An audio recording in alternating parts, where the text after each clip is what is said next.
EPAWA meteorologist Bobby Marchant here with your outlook for January 16th, 2025. It is Thursday. The Thursday video forecast is proudly sponsored by Kleckner & Sons Appliances. Family-owned and operated, Kleckner & Sons have been serving the greater Lehigh Valley region since 1945. Kleckner & Sons are here to serve your appliance needs at two convenient locations in the Lehigh Valley, 2177 MacArthur Road in Whitehall and 575 Chestnut Street in Emmaus. The leader in sales and service, pride itself in providing outstanding, continuous customer service from the moment the customer steps through the door. Kleckner's provides a wide range of name brand appliances and parts to target all of your appliance needs. They also offer professional delivery and installation options as well as repair services performed by in-house qualified technicians. From kitchen renovations to small specialty appliances to a new laundry repair, Kleckner's has you covered. For more information or inquiries, please contact one of their showroom locations or check out their website at klecknerandsons.com, or you can give them a phone call at the number above me here in the video, 610-433-4202. Experience the small business difference for yourself. Shop at Kleckner & Sons Appliances. Proud sponsor of the Thursday video forecast. Starting off with a weak clipper system that is passing off to our north. It's in southeastern Quebec, the southeastern Quebec province of Canada, and in association with that is all this area of snow showers that's going to be moving through our region today, and that is going to, that's why we have the snow falling behind me. Not a lot of snow, certainly, but we're going to have some snow showers, and there could be some minor accumulation with this. Most areas are a coating to an inch. Farther southeast, you go more like a coating to a half inch, but further northwest, you could have a few heavier squalls to get you more than an inch and upwards of 2 in some spots. Here's the NAM high-res future simulated radar starting us off at 9 o'clock in the morning. He's already starting to see in our far northwestern portions of our area up here in Clinton County, Lycoming County, Union, Snyder, parts of Center County. Already getting into some snow here already at this point this morning. So mid-morning is going to start there. It spreads eastward over to the Scranton-Wilkes-Barre area, maybe even Mount Pocono by the time we get to noon on Thursday, but it's going to take a little bit longer to get further south and east, and we do have an expansion of this snow as we get into the evening, most likely further southeast. So you're maybe late afternoon, early evening, we see some snow showers starting to fill in a little bit further south and east. It's only going to be for a couple of hours, so you're not going to have a lot of snow there. This isn't going to be particularly heavy, but it will be snowing nevertheless. And so because of that, we have some accumulations. We did have to put out a snow map for this, and anywhere in area A here is maybe a few snowflakes falling, but not really sticking. Nothing expected further south. But area A, which kind of runs right in here like this, would be maybe some flakes flying, but not really sticking too well. Maybe an isolated coating somewhere. Area B is a coating to a half inch. Any heavier squall could produce upwards of an inch there. Area C is all these are in C and D are coating to an inch, but the upside potential was a little bit higher with each one here. So D can see anywhere up to 2 inches in isolated cases, C up to 1.5 inches in isolated cases, but the entire area is a coating to an inch. So that's our snow map for today. Not a lot of snow, just enough to make it look pretty. Mostly non-paved surfaces or untreated surfaces. Might get a little bit of accumulation in there, especially as the areas that are expecting us in the evening hours when the sun goes down and you don't have that radiational heating anymore to offset that. So the next system is going to be on Sunday. This is where we're actually Saturday. We have a cold front moving through. And this models were never really excited about the quantitative melted down equivalent precipitation of this. If you made it all rain, which most areas it will be, it's 1/10 of an inch or less, and this is going to be Saturday afternoon and early evening for this to occur. The new European model doesn't have anything of note at all, maybe a couple hundredths as this moves through, and that's about it. So it's not a lot of precipitation.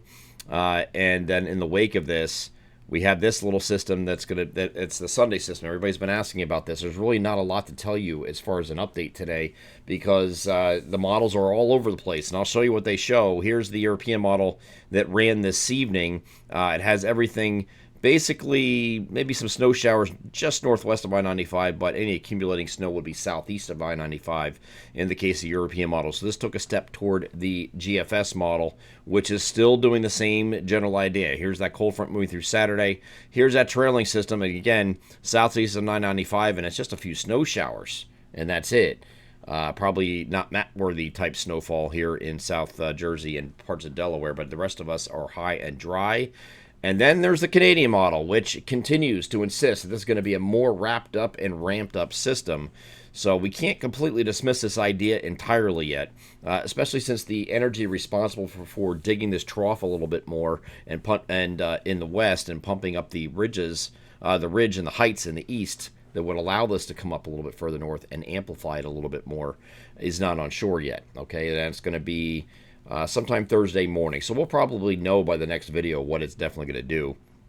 And I would not expect this solution to necessarily work out on the Canadian. This is Saturday with a cold front. Watch what happens after this. The system really gets ramped up and drops, a solid 3 to 6, 4 to 8 inches over the jackpot zones of eastern PA and northern New Jersey here. Is this possible? Yeah, it's possible, but I wouldn't bank on this occurring. And even though the Canadian model is a secondary model, it's not one of the main models we use, it's still showing this idea, so we can't completely dismiss the opportunity for something like this to happen. So we'll continue to follow it here over the next probably 24 hours. We should have the answer by the time we do the Friday video, or at least I hope so. If it's still holding on to this 24 hours later and everything else is jumping off of it, then we might have a problem. But I think generally the idea here is that this is going to be a little bit more progressive and weaker and further offshore. And personally, listen, I know a lot of you are looking for snow.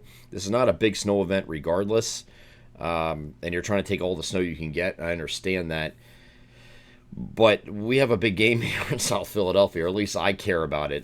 The Philadelphia Eagles are playing at home. I don't want any weather interruptions, whether it be wind, snow, rain, whatever. I just want a clean game where everybody's on an even playing field and you don't have to worry about the weather influencing it in any way. So just hopefully this thing misses, in my opinion. Anyway, this is one of those times I really don't want it.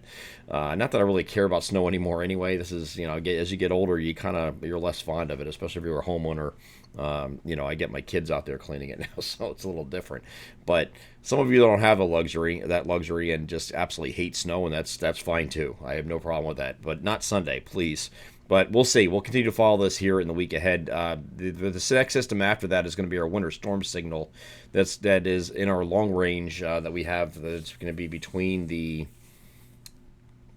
this would be mid to late week next week. So this is not far enough yet. That's not this one. It's the one after this. The earlier run of the European model has us sliding offshore, which it probably does. It's this one behind it here. The European model today didn't really do much with it. The evening run of the GFS, which, oops, I just skipped ahead, I'm sorry. The evening run of the GFS does have something here, okay, and this is going to be around that 24th to 26th time frame. Again, that's in our long-range outlook as a winter storm signal. This is the next one. Don't pay attention to what it's doing here exactly. We'll see what happens when we get a little bit closer with this, but there is the opportunity that beyond this, we have this system to watch here. Not this one, but the one behind it. The Canadian's not in range yet, but there is an opportunity between the 24th and 26th time frame to see something again. So we'll have other opportunities down the road, and if Sunday doesn't work, it's no big deal. We'll just move on to the next one. But right now, this was a winter storm signal. This one right here, which is right here. This one, which is coming in on Sunday. This is one of the winter storm signals. It doesn't look like it's going to be very much, but we just have to continue to follow it here over the next, just give me 24 hours. We should have a better answer at that point.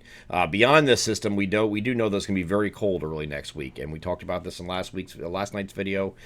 This is looking at the early morning temperatures on Tuesday morning, the overnight lows. There's a 0-degree line right there. So anything up here is below 0, and down here is single digits above 0, so it's not much better. And then we get to Wednesday. Wednesday morning is Tuesday night. Wednesday morning is going to be the coldest yet, where that 0-degree line is a lot further south. Okay, not quite to Philadelphia. We get to about 2 or 3 degrees in Philadelphia for an overnight low, but you get places just northwest of there from Harrisburg to Lehigh Valley, about -1, -2 overnight, and this is Tuesday night and Wednesday morning. So it's going to be very cold anywhere up here early next week because of that Arctic blast coming in.